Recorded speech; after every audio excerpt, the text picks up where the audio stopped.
부자알람입니다. 이번 시간에는 지난 시간에 말씀드린 대로 분양가 상한제 적용지역 서울 27개 동이 적용이 됐는데요. 지난 시간에 조정대상 지역, 해제 지역 관련된 내용 좀 간단히 언급을 드렸고요.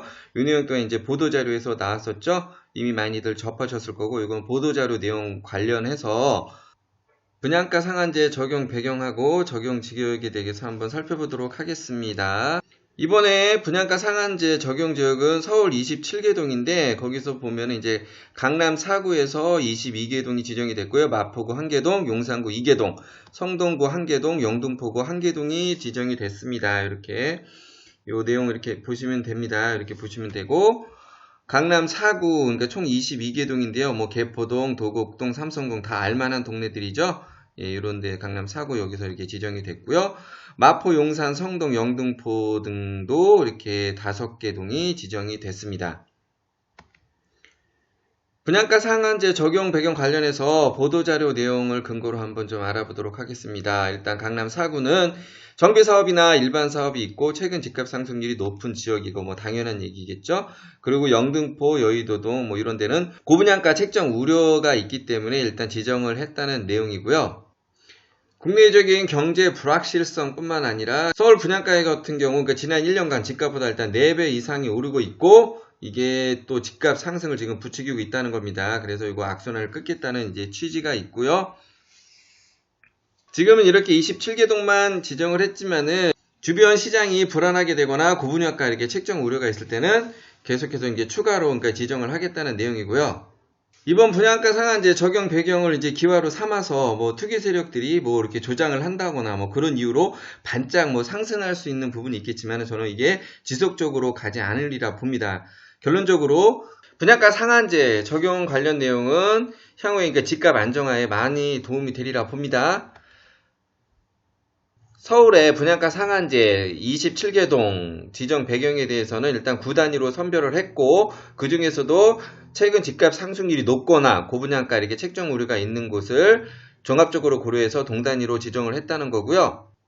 현재 분양가 상한제 적용 지역으로 지정이 안 됐더라도 시장 불안 우려가 있는 움직임이 보일 때는 추가로 지정하겠다는 얘기입니다. 그리고 분양가 상한제 적용 관련해서 예전부터 얘기가 나올 때부터 이제 공급 위축이 우려돼서 집값이 더 상승할 거다, 이런 얘기들이 좀 많이 나왔죠. 그거 관련해서 일단 보도자료에 보면은 언론에서 얘기하듯이 그렇게 호들갑을 떨 내용이 아니라는 내용에 대해서 좀 이렇게 명시를 좀 하고 있습니다.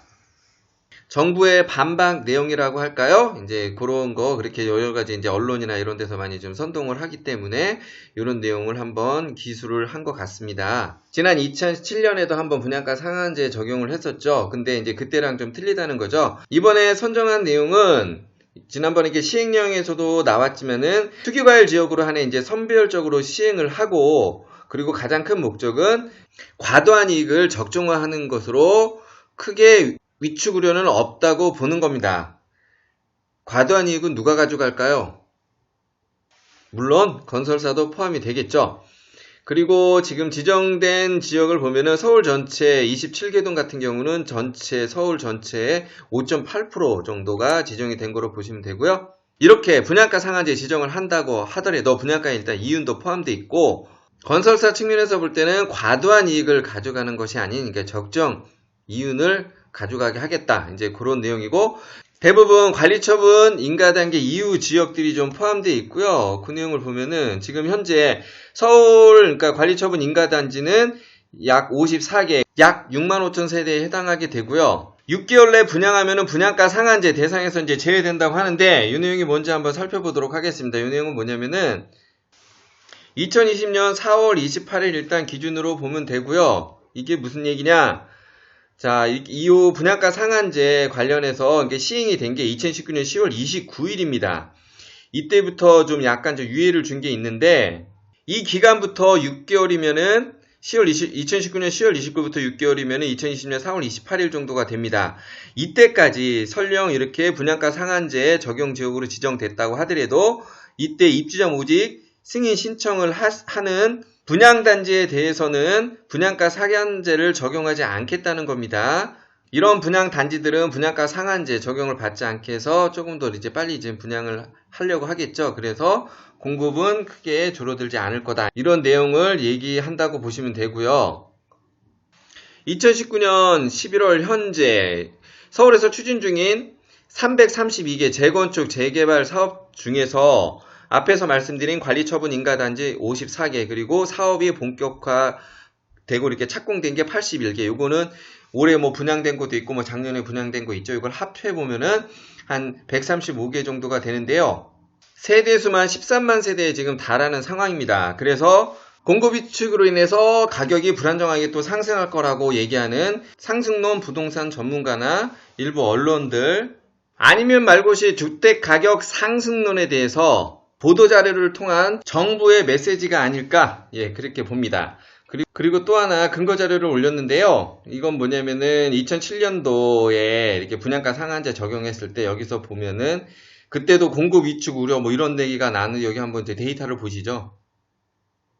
전혀 줄지가 않았죠. 그리고 요거는 벌써 이전에 좀 나왔던 내용이고요. 서울 도심 유지 뭐 개발하는 내용이 있었죠. 4만 호가 일단 공급이 될 거고, 도시 기주에 이제 개선한다는 거는 용적률 뭐 상향을 한다던가 역세권을 이제 개발해서 이제 5만 호 정도를 더 공급하겠다는 내용이고요. 요즘 뭐 신혼 희망타운부터 지금 공공분양 지금 활발하게 좀 진행이 되고 있고요. 올해 발표된 3기 신도시 공급 관련된 내용에서 총 이제 여기서 이제 30만 호가 이제 공급이 되는데, 뭐 남양주 왕속, 하남 교산, 이건 아시는 내용이죠. 과천 뭐 11곳, 부천 대장지구, 고양 창릉, 이렇게 총 이제 30만 호도 공급될 거기 때문에 공급 부족으로 인해서 지금까지 비정상적으로 오른 서울 주택 가격이 다시 상승할 가능성은 거의 희박하다고 보시면 될 것 같습니다. 물론 또한 뭐 반짝하고 지금 오를 수도 있겠지만은 그게 장기적으로 가지 않을 거라는 거. 그리고 현재 서울 주택 가격이 많이 올랐지만은 그 거래가 또 활발하지도 않다는 거. 그 내용은 좀 이렇게 일단 참고하시면 될 것 같고요. 제가 예전부터 계속 뭐 다뤄왔지만 현재 서울의 강남 4구나 이런 데 지금 아파트 가격들은 상당히 불안정한 지금 상황입니다. 모래성을 쌓은 듯한 비정상적으로 오른 가격이라고 봅니다. 그래서 어디서 한 군데 툭 터지는 순간 주택 가격이 하락할 요인들을 다분히 많이 지금 내포를 하고 있습니다. 요 관련된 내용은 제가 이미 뭐 세금 관련된 내용으로부터 이렇게 계속 좀 다뤄드렸고요.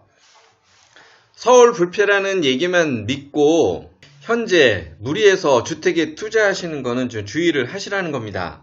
물론 재산이 많아서 향후에 주택 가격이 뭐 떨어지더라도 뭐 이자 비용이라든가 세금 부담 뭐 이런 것까지 다 감당하실 수 있다면은 제가 뭐 그것까지 뭐라고 말씀드리지는 않겠지만, 거품이 상당히 많이 낀 서울 주택 가격은 와르르 무너질 날이 곧 오리라고 보기 때문에 주의를 하시라는 겁니다. 1, 2년 사이에 비정상적으로 오르고 이렇게 거품 낀 가격에서 많이 재미를 본 데는 건설사계죠. 제가 볼 때는 일반인들은 그렇게 많이 재미를 본 분은 없으실 거예요. 물론 부동산이라는 게 내가 팔아서 돈이 돼야 그때 진짜 그게 돈이 되는 거지, 뭐 가격만 올랐다고 해서 그게 지금 현재 내 돈은 아니거든요.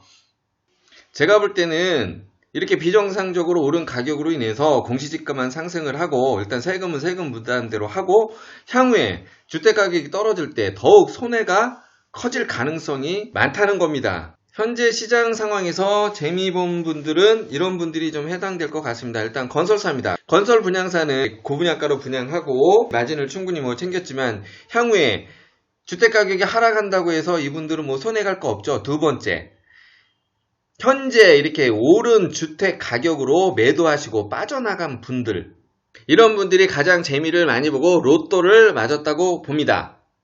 가격이 많이 오른 상태에서 운 좋게 주택을 매도하신 분들이 또다시 투자 목적으로 이렇게 주택을 취득을 하셨을까요?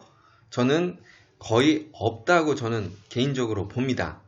지난 영상에도 제가 좀 말씀드렸지만은 제가 아시는 분들 중에서도 이렇게 이런 분들이 해당하시는 분들이 있는데 이분들은 어쨌든 빨리 매도를 하려고 하지 그 매도한 상태에서 다시 주택을 살 생각은 전혀 없다는 거죠. 다음으로 분양가 상한제 적용 지역에서는 어떤 식으로 분양가가 책정이 되느냐. 감정평가된 토지비에다가 정부가 정한 기본형 건축비가 더해지고요. 거기에 적정 이윤을 감안해서 합리적인 분양가로 공급할 수 있게 하겠다. 그런 취지입니다. 이렇게 합리적인 분양가로 분양하는 분양가 상한제를 적용하게 되면은 공급이 위축되어서 주택가격이 상승될 거라고 주장하는 내용이 많았습니다. 그런데 분양가 상한제 적용조 이렇게 발표가 난 뒤에 지정 지역에 대한 형평성 논란에 대한 얘기가 좀 많이 대두되고 있습니다. 왜 우리만 지정했냐는 거죠. 두 가지 정도 이유가 있으리라 봅니다. 첫 번째, 왜 나만 지정해서 손해를 보게 하느냐. 두 번째, 나만 손해보기 싫다. 저기도 같이 지정해달라. 뭐 이런 내용 아닐까요? 주택 공급 위축보다 형평성 논란이 좀 더 많이 대두되는 이유를 보면은 아무래도 주택가격 하락에 대한 불안 심리가 작용된 게 아닌가 하는 생각을 갖게 됩니다. 분양가 상한제 관련 내용 알아봤고요. 이번 시간 참고나 도움이 되셨다면 구독, 추천 부탁드리고요. 부살남의 10분 세금 이야기였습니다.